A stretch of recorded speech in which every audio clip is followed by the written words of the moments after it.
설날이든 추석이든 이제 모든 명절이 다 귀한 까닭은 명절에는 가족들이 한자리에 모이게 된다는 것입니다.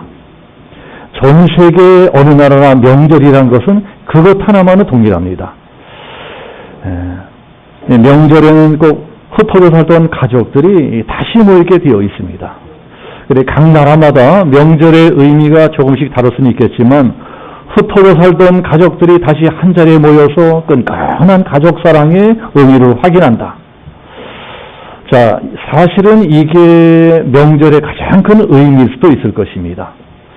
이 세상에 가족보다 귀한 것이 어디에 있습니까? 이 세상에서 제일 귀한 것이 가족입니다. 그렇잖아요? 제일 귀한 것이 가족입니다. 알고 보면요, 우리 모두는 다 내 가족들이 살고 있는 것입니다. 내 남편, 내 아내, 내 아이들, 내 부모, 내 형제, 그런 혈육들을 위해서 살고 있는 것입니다. 그러니 이 세상에 그런 혈통적 가족관계보다 더 강력한 것은 없어요. 제일 강력한 것이 혈통적 가족관계입니다. 저는 올해 설날을 좀 특별하게 보냈습니다. 설날에 아주 난리가 벌어졌었습니다. 우리 작은 녀석이 범수랑 같이 베어스타운으로 가서 이제 스노보드를 타다가 팔꿈치가 부러졌어요. 그런데 그것도 그냥 부러진 것이 아니고 아주 심하게 부러져서 팔꿈치 뼈가 180도 돌아가면서 조각조각 다 부러졌습니다. 아주 중상을 입었습니다. 그래서 급히 큰 병원에서 이제 수술을 받아야 됐습니다. 그런데 그날이 명절 연휴가 시작되는 첫날이라서 어느 병원에서도 받아주질 않는 것입니다. 어느 병원에서도 그 큰 수술할 의사가 없어요. 왜 난리를 치다가 겨우 이제 성모병원 응급실에 들어가서 이제 수술을 받게 되었는데 그 다음날 새벽까지 5시간 이상 동안 대수술을 받았습니다. 그러는 바람에 설날이고 뭐고 온 가족이 비상 걸려서 막 밤에 대기하고 간호하고 난리들이 났었습니다. 하나님의 은혜로 좋은 의사를 만나서 수술이 잘 되었지만 그 난리를 겪으면서 다시 한번 생각하게 된 것이 가족이란 것이 무엇이냐, 가족의 소중함에 대해서 다시 한번 생각하게 되었습니다. 가족이란 것이 이렇게 소중하구나, 피로 묶어진 혈통적 가족관계란 것이 이렇게 중요하구나, 그래서 피가 물보다 중하다, 이런 말까지 생겨나지 않습니까? 그러나 오늘 성경은 말씀하기를 아니다. 혈통적 가족관계도 중요하지만 더 중요한 가족관계도 있다. 자, 그것이 무엇이냐? 영적인 가족관계다. 영적인 가족관계도 혈통적 가족관계 못지않게 더 중요할 수 있다는 것입니다. 특히 우리 예수 믿는 사람들은 그렇게 돼야 된다. 우리 예수 믿는 사람들의 가족관계는 그저 단순한 혈통적 가족관계를 뛰어넘어서 더 높은 영적인 가족관계로까지 발전해 나가야 된다. 자, 오늘 성경이 그것을 가르쳐 주시는 말씀입니다. 자, 오늘 우리가 읽은 성경이 무슨 내용이죠? 예수님께서 어느 집에 들어가셔서 열심히 말씀을 가르쳐 주시는데 예수님의 어머니 마리아하고 예수님의 동생들이 예수님을 찾아왔습니다. 예수님을 찾아와서 면회를 청하는 것입니다. 내 아들 예수를 만나게 해주시오. 근데 예수님이 어떻게 하시나요? 어머니와 동생들이 자기를 찾아왔다는 말씀을 듣고도 어서 들어오시라고 이러는 것이 아니라 이렇게 말씀하시죠. 자, 우리 오늘 성경 33절부터 35절까지 같이 합독해 보겠습니다. 자, 33절부터 마지막까지 다 같이 시작. 대답하시되 누가 내 어머니이며 내 동생들이냐 하시고 돌로 앉은 자들을 보시며 이르시되 내 어머니와 내 동생들을 보라. 누구든지 하나님의 뜻대로 행하는 자가 내 형제요 자매요 모친이니라. 자, 이 말씀 때문에요, 사실 우리 기독교가 많은 오해를 받았습니다. 이 말씀을 잘못 보면 아주 냉정하게 예수님의 가족들을 내치시는 말씀같이 보입니다. 그래서 기독교를 비판하는 사람들이 이거 봐라. 기독교는 자기 어머니도 가족들도 몰라본다 하고 이제 우리 기독교를 공격을 합니다. 그러나 그 진짜 오해라는 것입니다. 실제로는 우리 기독교만큼 효도를 강조하는 종교도 없습니다. 이 지구상의 그 어떤 종교들보다 우리 기독교는요, 효를 더 강조하고 있습니다. 자, 10계명들 다 잘 알고 계시죠? 10계명 중에 우리 사람들을 위해서 주신 첫 번째 계명이 무엇입니까? 10계명에는 하나님에 대한 계명이 있고 사람에 대한 계명이 있어요. 사람들을 위해서 주신 첫 번째 계명 중에 무엇이죠? 첫 번째가 내 부모를 공경해라. 사람들에게 주신 첫 번째 계명이 부모를 공경을 하는 것입니다. 자, 심지어 구약 성경에는요, 부모에게 불순종하고 불효하는 놈은 끌어다가 돌로 때려서 죽이라고 명령하고 있어요. 사형시키라는 것입니다. 지구상에 이 정도로까지 효도를 강조하는 종교도 없습니다. 또 실제로 예수님께서도 앞으로 이제 마가복음 7장을 보면은 이 바리새인들이 이 핑계 대면서 자기 부모를 섬기지 않습니다. 하나님은 저희들이 잘 믿는다고 해서 부모는 이리 핑계 섬기질 않아요. 그것을 보고서 너희들이 하나님을 섬긴다고 하면서도 실제로는 부모님도 잘 돌보지 않는다면 너희들의 믿음은 가짜다. 하나님을 잘 섬기는 사람은 당연히 자기 부모도 공경하게 되어 있다. 이렇게 질책하시는 것이 있습니다. 이렇게 예수님은 효도를 강조하셨어요. 또 그렇게 또 그런 뿐만이 아니고 예수님 자신도 그렇게 사셨습니다. 예수님이 얼마나 예수님 자신을 낳으신 육신의 어머님을 생각하셨는고 하니, 자, 맨 마지막에 그 끔찍한 십자가에 다랑다랑 그대로 죽어가십니다. 죽어가시면서도 맨 마지막 순간까지 끝까지 챙긴 사람이 바로 자기 어머니 마리아였습니다. 운명하시기 직전에, 숨이 끊어지기 직전에 그 고통 가운데서도 제자 요한을 부르셔서 요한아 이제부터는 이분이 네 어머니다. 내 어머니가 네 어머니다. 부디 네가 나를 대신해서 내 어머니를 잘 모셔다. 유언을 남기고 운명하셨어요. 그만큼 예수님은 육신의 어머니에게도 효성이 지극하셨습니다. 그런데도 왜 예수님이 자기 어머니 마리아하고 형제들에게 이런 말씀을 하실까요? 왜 오해받은 말씀을 하실까요? 영적인 가족이란 것이 어떤 것이냐 하는 걸 가르쳐 주려고 그러시는 겁니다. 자, 우리 지난주가 설날 명절이었기 때문에 자, 우리들은 오늘 말씀을 특히 잘 봐야 될 것입니다. 혈통적 가족관계와 영적인 가족관계는 어떻게 다른 것이냐? 자, 옛날에는요, 해외여행이 자유롭지가 못했어요. 그래서 외국 나가기 아주 힘들었습니다. 그래서 모처럼 외국 나가서 외국에서 한국 사람 만나면은요, 너무 반가웠습니다. 그래서 언제 왔냐, 어디서 왔냐, 금방 친해졌습니다. 그러나 요새는 워낙에 해외여행들을 많이 다니는 바람에 외국에서 한국 사람 만나도 그냥 보통의 보통. 어떨 때는 한국 사람들이 많이 모여있는 데를 가면은요, 하도 시끄러워가지고 이렇게 피해갈 때도 있습니다. 한국 사람이라고요, 다 반갑지 않아요. 그러나 만약에 외국에 나가서 같은 크리스천, 같이 예수 믿는 사람을 만난다면 그때는 정말 반갑습니다. 만약에 그 사람이 한국 사람이 아니고 외국인이라고 할지라도요, 그 사람이 우리같이 예수님을 잘 믿는 사람이라면 솔직히 안 믿는 한국 사람 만난 것보다 더 반가워요. 더 반갑습니다. 비록 인종이 다르고 국적이 다르고 말이 잘 안 통한다고 할지라도 우리같이 예수를 잘 믿는 사람이라면 예수를 잘 믿는 그 사실 한 가지만으로도 정말 친형제 이상으로 반가울 때가 있습니다. 자, 그런가 하면 같이 피를 나누고 살을 나누는 내 친형제임에도 불구하고 자, 그분이 하나님도 모르고 예수도 안 믿고 교회도 안 다니고 그런다면 어떻게 될까요? 같이 한 집 살고 같은 한국말하고 그러는데도 전혀 말이 통하지를 않습니다. 말이 통하지를 않아요. 다들 제가 드린 이 말씀은 공감들 하실 겁니다. 어떤 때는요, 한 지붕 아래 한솥밥 먹고 같이 살고 있는 내 형제인데도요, 한 나라 사람이 아니고 딴 나라 사람같이 보입니다. 도무지 내 말을 알아듣지도 못하고 나도 어디 할 말이 없어요. 말이 통하지 않는 것입니다. 응? 아니, 말이 통해야 대화를 하지. 이건 뭐 껍데기만 나고 비슷하게 생긴 내 형제지. 완전히 다른 나라 사람이고 종자가 달라요, 종자가. 자, 이런 것이 영적인 세계입니다. 그래서 우리 예수 믿는 사람들은 그저 혈통적 가족관계에 만족하지 말고 더 나아가서 영적인 가족관계로까지 발전해야 된다는 것입니다. 우리가 예수 믿게 되면은요, 이제까지는 전혀 다른 이 새로운 가족관계가 생겨나게 됩니다. 예수 믿는 사람들이 예수 안에서 하나 되어 살아갑니다.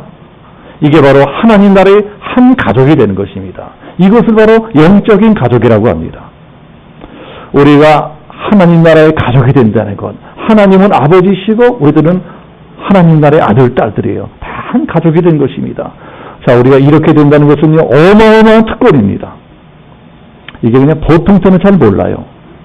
보통 때 그냥 평안하고 직장 잘 다니고 사업 잘 되고 뭐 이럴 적에는요, 내가 예수를 믿는다는 것이, 내가 하나님을 아버지로 모시는 하나님 나라의 가족이 되었다는 것이 뭐가 대단한 일이냐, 그거 잘 모릅니다. 그러나 우리가 인생을 살다가 어떤 큰 위기를 만났을 때, 그때는 알게 됩니다. 내가 무슨 큰 사고를 만났다거나, 또는 암 같은 병에 걸렸다거나, 또는 실직을 당했다거나, 이 사업이 부도가 났다거나, 아니면 우리 집에 누가 죽었다거나, 아무튼 뭔가 세상 살다가 도저히 내 힘으로 어떻게 할 수 없는 그런 절대절명의 엄청난 위기를 만났을 때, 그때 하늘 아버지가 있는 사람과 없는 사람은요, 하늘과 땅 차이입니다. 하늘과 땅 차이예요. 하늘 아버지가 있는 사람은 기도할 수 있습니다. 하늘 아버지를 위해서 기도합니다. 그러면요, 그 사람은요, 아무리 망해서도 또 일어날 수 있습니다. 살아날 수 있어요. 오히려 고난이 바뀌어져서 복이 될 수 있습니다.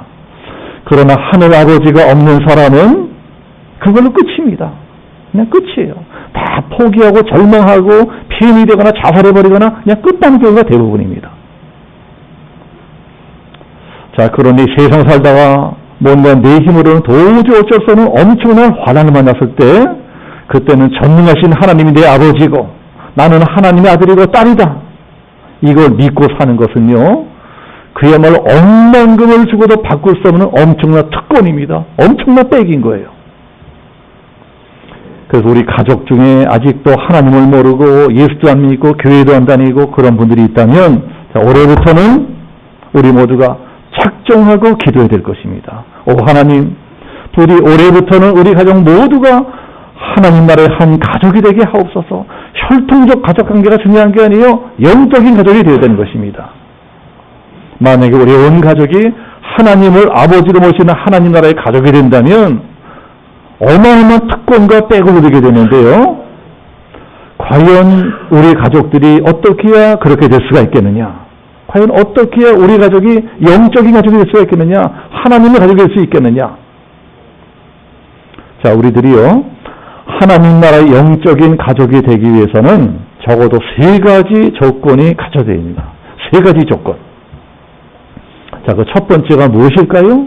자, 첫 번째는요, 영적인 체험을 해야 됩니다. 뭔가 영적인 체험이 있어야 돼요. 여러분, 우리가 교회를 처음 나와서 예수를 믿기 시작하는 순간부터 우리들은요, 자, 크든지 작든지 어떤 여러 가지를 체험하게 됩니다. 다 어떤 것을 체험하게 돼 있어요. 그런데 그 체험하는 게 사람마다 다 다를 수가 있습니다. 영적인 체험도 여러 가지거든요. 그래서 내가 체험한 것만 옳다고 고집을 부리면 안 됩니다. 그러면 사람이요, 좀 교만해지는 수가 있어요. 어떤 체험은 나한테는 꼭 필요하지만 다른 사람에게는 뭐 별로 필요 없는 체험도 있습니다. 자, 예를 들자면 이 방언하는 것 같은 것이 그런 것입니다. 물론 저도 방언하고 우리 집사람도 방언을 합니다. 우리도 기도원에서 방언 은사를 받았어요. 방언의 은사는 기도 은사이기 때문에 굉장히 유익합니다. 방언의 은사를 받으면요, 밤새도록 또 기도할 수가 있어요. 그래서 저는 우리 성도님들이 다 방언의 은사를 받기를 바랍니다. 그러나 이 성경 고린도서를 보면 이런 말씀도 있습니다. 다 방언을 말하면 자겠느냐? 다 예언을 말하면 자겠느냐? 예, 무슨 말씀인고 하니? 하나님이 모든 사람에게 다 방언의 은사를 주시지는 않는다는 것입니다. 어떤 사람은 방언의 은사가 필요한 사람이 있어요. 반면에 어떤 사람은 구태여 주지 않을 필요도 있는 사람도 있습니다. 하나님 의식에 필요하면 주시고 구태여 필요하지 않으면 안 주실 수도 있는 것입니다. 그런데도 어떤 교회에서는 방언 못 받은 사람은 구원 못 받았다, 자, 이런 말을 하는 사람 교회도 있는데 그건 심한 말입니다. 자, 그러나 제가 지금부터 말씀드리려고 하는 이 체험은요, 해도 되고 안 해도 되고 이런 체험이 아니고 반드시 꼭 해야 됩니다. 이런 체험을 하지 않고서는 아무리 오래를 교회 다녀도요, 진짜 크리스천이 될 수가 없어요. 이런 체험을 하지 않고서는 아무리 오래 교회 다녀도요, 하나님을 제대로 알 수가 없습니다. 자, 이게 무슨 체험이냐? 거듭나는 체험입니다. 거듭나는 체험. 영적으로 거듭나는 것. 이거는 예수 믿는 사람이라면 누구나 반드시 한 번은 체험해야 됩니다. 우리는 어머니의 몸을 통해서 아래로 밑으로 한 번 태어났어요. 그렇잖아요? 다 이 자리는 다 어머니의 몸을 통해서 아래로 태어나신 분들입니다. 그러나 그것만으로 안 된다는 것입니다. 우리들은요, 예수님께서 위로부터 한 번 더 태어나야 돼요. 영적으로 거듭나야 됩니다. 거듭 태어나야지 진정한 하나님의 백성이 되는 것입니다. 요한복음 3장에 보면 니고데모라는 사람이 예수님을 찾아와서 물어보는 것이 나옵니다. 니고데모는요, 굉장한 사람이었습니다. 요술의 치면은요, 국회의원 같은 사람이고 또 아주 존경받는 종교 지도자였어요. 사회적인 신분이 높은 사람입니다. 자, 그런 사람이 무명의 천국에 주신 선지자 예수님을 찾아와서 예수님, 내가 어떻게 해야 구원받을 수 있고 내가 어떻게 해야 천국에 들어갈 수 있겠습니까? 하고 겸손하게 물어봅니다. 사람이 된 사람이에요. 인격도 훌륭하고 아주 겸손합니다. 아니, 이런 사람이 천국에 못 들어가면 누가 들어가겠어요? 그러나 예수님은 그런 사람에까지 이렇게 말씀을 하십니다. 진실로 진실로 내가 내게 이르노니 사람이 거듭나지 아니하면 하나님 나라를 볼 수도 없고 들어갈 수도 없느니라. 이게 무슨 말씀이에요? 사람이 많이 배우고 착한 일을 많이 하고 인격이 훌륭하고 그런다고 천국 들어가는 것이 아니고 거듭나야 들어간다. 거듭나야 된다. 너희가 천국에 들어오기 위해서는 반드시 거듭나야 된다. 이게 기독교 핵심입니다. 핵심. 제일 중요한 핵심이에요. 제가 아무리 매주일마다 이런 설교라고 저런 설교 한다 하더라도 제가 전해드리고자 하는 기독교 복음의 핵심, 이것은 거듭나는 것입니다. 거듭나야 된다. 거듭나도 좋고 거듭나지 않아도 좋고 이게 아니고 반드시 거듭나야 됩니다. 거듭나야만 하나님 나라의 가족이 될 수가 있는 것이고 하나님 나라의 한 가족이 된 사람만이 천국에 들어갈 수가 있다. 즉 하나님의 집인 천국에는요, 어디 하나님의 가족이 된 사람들만이 들어갈 수가 있습니다. 자, 이게 좀 이해가 되지 않으면은요, 이렇게 생각해 보세요. 자, 내가 알고 있는 사람 중에, 내 주위에 있는 사람 중에 아주 좋은 사람이 있어요. 사람이 법 없이도 살아. 너무너무 좋은 사람이에요. 공부도 많이 했어요. 착한 일도 많이 합니다. 너무너무 훌륭한 사람이에요. 그래도 그 사람이 내 가족도 아닌데 지 마음대로 우리 집에 들어올 수 있어요? 지 멋대로 우리 집에 살 수가 있어요? 그럴 수는 없는 것입니다. 그 사람이 아무리 착한 사람이고 훌륭한 사람이라도 그런 거고 우리 집에 들어와서 같이 사는 거하고는 전혀 별개입니다. 그럼 우리 집에서는 누가 들어와 살 수 있어요? 누가 들어와 같이 살 수 있습니까? 당연히 내 가족들만이 들어와 살 수 있습니다. 내 가족인데 사람이 좀 모자라. 성질도 더러워. 별로 착하지도 않아. 말썽만 일으켜. 그렇다 해도 그 사람이 내 가족이라면 당연히 같이 살 수 있습니다. 당연히. 왜요? 내 가족이니까. 가정이란 이렇게 내 가족들만이 들어와 살 수 있는 것입니다. 그러니까 하나님의 집인 천국도 마찬가지라는 것입니다. 천국도 오직 하나님의 가족이 된 사람만이 들어갈 수 있습니다. 하나님의 가족만이 들어가 살 수 있어요. 그 사람이 착한 사람이냐, 많이 배운 사람이냐, 그 사람이 잘생긴 사람이냐, 이런 게 중요한 것이 아니고 과연 그 사람이 거듭난 사람이냐, 그 사람이 정말 거듭나서 하나님 나라의 한 가족이 된 사람이냐, 이게 제일 중요합니다. 만약에 그 사람이 정말 거듭나서 예수 믿고 거듭난 사람이라면 그 사람은 성격이 까칠하든 무식하든 못생겼든 그런 거면 아무 상관이 없습니다. 누구나 100% 천국 들어갈 수 있어요. 우리가 하나님 나라의 가족이 된다는 것이 이렇게 중요한 것입니다. 자, 그렇다면 누가 하나님 나라의 가족이 될 수가 있느냐? 예수님을 구주로 영접한 사람은 다 하나님 나라의 가족이 될 수 있습니다. 예수를 구주로 영접하면. 성경은 이렇게 말씀합니다. 영접하는 자, 곧 그 이름을 믿는 자들에게는 하나님의 자녀가 되는 권세를 주셨으니. 누가 하나님의 자녀가 된다고요? 목사님, 장로의 아들로 태어나서 하나님 자녀가 되는 게 아니에요. 착한 일을 많이 했다고 하나님 자녀가 되는 게 아니에요. 공부 많이 해서 박사가 되었다고 하나님 자녀가 되는 것이 아닙니다. 오로지 예수님을 구주로 믿고 영접한 사람만이 하나님의 아들이 되고 딸이 되는 것입니다. 우리가 예수님을 구주로 믿고 영접하는 게 이렇게 중요한 것입니다. 누구든지 예수님 구주로 고백하면 그 순간 영혼이 거듭납니다. 거듭나야만 예수님이 내 주인인 것이 믿어지고요. 예수님이 내 주님을 믿어져. 이게 내가 거듭났다는 증거입니다. 자, 그러나 이렇게 거듭나는 체험도 사람마다 다 다릅니다. 어떤 사람은 기도원에 가서 막 성령 받고 불 받고 방방방 뛰면서 그렇게 거듭납니다. 그러면 어떤 사람은요, 이렇게 예배 시간에 이렇게 말씀을 듣다가, 아, 그렇구나, 깨달아져요. 그렇구나, 깨달아지면서 영혼이 거듭납니다. 어떤 사람은 성경을 보다가요, 아, 성경 이런 말씀이 거듭나요.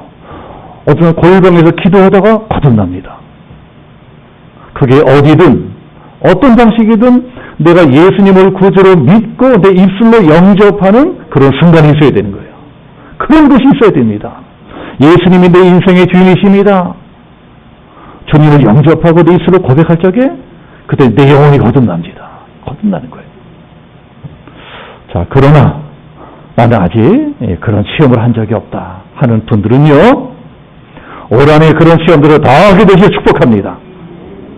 이제 그렇게 기도해야 돼요. 하나님, 올해는 저도 그런 시험을 하게 해주세요.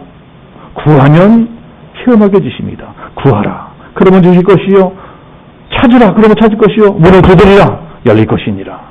너희가 악한 자라도 자식에게 좋은 것으로 줄 줄 알거든 하물며 하늘에 계신 너희 아버지께서 구하는 너희에게, 마태복음은요, 구하는 너희에게 좋은 것을 주지 않겠느냐. 근데 똑같은 말씀인데 누가복음에서는요, 구하는 너희에게 성경을 주시지 않겠느냐. 가장 좋은 것이 무엇이냐? 성경을 받는 것, 성경을 받는 것. 성경을 받고 거듭나는 것입니다. 구하면 성경 받고 거듭나게 해주시는 것입니다. 자, 두 번째, 거듭났어요. 거듭났으면 그 다음에 어떻게 돼야 될까요? 그 다음부터는 자라나야 됩니다. 자라나야 돼요. 새로 태어났으면, 내가 영으로 태어났으면요, 그 다음부터 자라나야 되는 것입니다. 갓 태어난 아기가 엄마 젖도 먹고 이유식도 먹고 이러면서 자라나는 것처럼 예수 믿고 거듭난 사람도 이렇게 예배도 드리고 말씀도 듣고 기도도 하고 그러면서 영적으로 자라나야 됩니다. 여러분 성경 많이 보세요. 성경 보면서 영적인 세계에 눈을 떠야 됩니다. 영적인 세계에 눈을 뜬 사람은 자연히 영적인 일에도요, 열심을 내게 되어 있어요. 점점 하나님 일하고 싶어지게 되어 있습니다. 자, 은혜를 받아야지 영적인 세계를 이해할 수도 있고, 은혜를 받아야지 영적인 말씀도 이해할 수가 있습니다. 그러나 아무리 니고데모처럼 많이 배우고 훌륭한 사람이라도 은혜 받지 못하면 영적인 세계에 대해서는요, 계속 무지할 수밖에 없습니다. 그 니고데모뿐만이 아니고 예수님의 가족들도 마찬가지였습니다. 오늘 성경에서 예수님의 가족들이 예수님을 찾아왔지요? 왜 찾아왔을까요? 네? 왜 찾아왔을까요? 예수님을 잡아가려고 찾아온 겁니다. 자, 우리 오늘 읽은 성경 좀 앞에 있는 성경 3장 20절, 21절. 자, 우리 마가복음 3장 20절, 21절. 우리 같이 한번 합독해 보겠습니다. 다 같이 시작. 우리가 다시 모임으로 식사할 겨를도 없는지라 예수의 친족들이 듣고 그를 붙들러 나오니 이는 그가 미쳤다 하밀로라. 예수님이 여기저기 다니면서 뭐 기적도 일으키시고 말씀도 가르치고 이러니까 사람들이 막 따라다녀요. 그걸 보고 제사장 바리새인들이 시기하고 질투합니다. 그래서 나쁜 소문을 퍼뜨리는 것입니다. 예수님 미쳤다, 귀신 들렸다. 다른 사람들은 그런 말만 듣고 예수님의 가족들이, 예수님의 어머니가, 형제들이 예수님 붙잡으러 옵니다. 붙잡아서 집으로 끌고 가려고 오는 거예요. 다른 사람도 다 은혜를 받는데 예수님의 가족들은 예수가 미쳤다고 생각을 합니다. 아무리 예수님의 가족이라고 해도 영적으로 아주 무식하니까 도무지 예수님이 이해가 되지 않는 것입니다.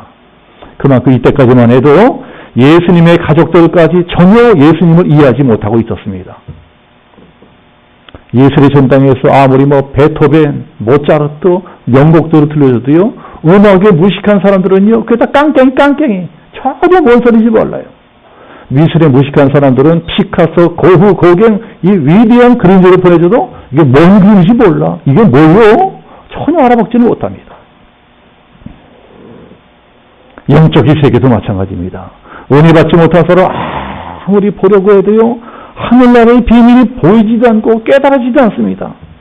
그러니 은혜 받지 못한 사람은요, 주일날 우리가 놀러가지도 못하고 이 좁은 예배에 모여서 예배드리고 다 미친 짓이 미친 짓, 어리석은 짓입니다. 사도 바울은 고린도서에서 이렇게 말씀합니다. 육에 속한 사람은 성령의 받지 아니하나니 저희에게는 미련하게 보이며 깨닫지도 못합니다. 그래서 우리들은 자라나야 되는 것입니다. 우리 영적으로 거듭났으면 그 다음에 자라나야 됩니다. 자라나야지 하늘나라의 비밀이 보기 시작하고, 그리고 영적으로 자라나야만 하늘 우리 아버지 하나님이 우리에게 베풀어 주기 원하시는 영육간의 큰 복도 받을 수가 있는 것입니다. 그럼 어떻게 해야 잘 자라날 수가 있느냐? 자, 세 번째, 영적인 목표를 가져야 됩니다. 영적으로 잘 자라나기 위해서는요, 더 높은 영적인 목표가 있어야 됩니다. 이제 젊은 사람들이 연애하는 걸 보면은요, 얼마나 뜨거운지 몰라요. 다음 달에 결혼한 우리 황광민이도 지금 손손이하고 얼마나 뜨거운지 몰라요. 저 지난주가 지지난주가 고음 나왔다가 둘이 꼭 붙어 다니고 막 끌어가는 이거 봤어요. 그 내가 너무 뜨거워서 딜까봐 얼른 피해 달아놨습니다. 청춘 남녀가 연애할 때는요, 뜨겁습니다. 뜨겁게 사랑을 해요. 그러다가 드디어 꿈에도 그리던 결혼을 하게 됩니다. 그러면 그 다음은 어떻게 될까요? 불이 확 타오르다간 그 다음에 서서히 꺼져갑니다.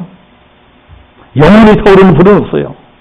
불이 확 붙을 때가 있다면 꺼져갈 때도 있습니다. 불이 서서히 꺼져가면 그 다음부터는 별 볼 일 없어, 별 볼 일 없어. 아직 볼장 다 봤는데 뭐 별 볼 일이 있어요. 그 다음부터는요, 그냥 먹고 살기 바쁘고 애들 기르기 바쁘고, 그래서 뜨겁게 붙어 다니고 쪽쪽 빨고 다니고 이런 건 다 옛날 얘기, 다 옛날 얘기가 됩니다.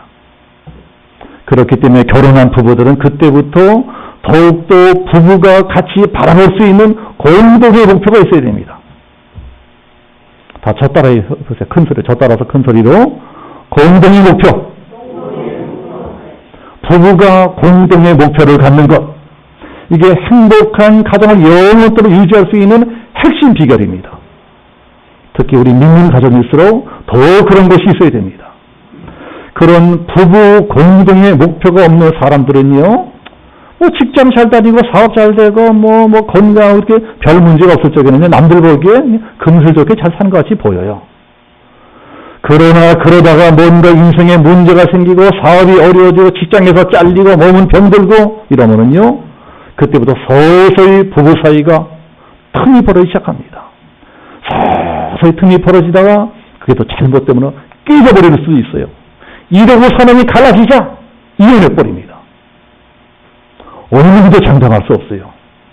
아직 내가 그렇게 되지 아니한 것은 그런 어려운 상황이 아직 나에게 주어지지 않았다 뿐이지, 혹시라도 나에게도 그런 일이 생긴다면 그때는요, 나도 장담 못해요. 어느 누구도 장담하지 못합니다. 근데 이혼한 사람들 함부로 몰아갈 수도 없어요.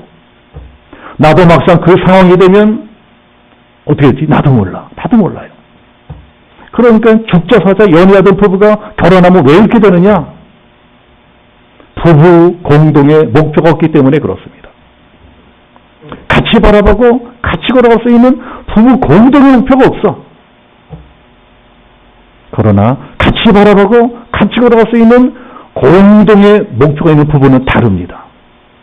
그런 부부는 어떠한 환란 태풍이 몰려와도 절대로 깨지지 않습니다.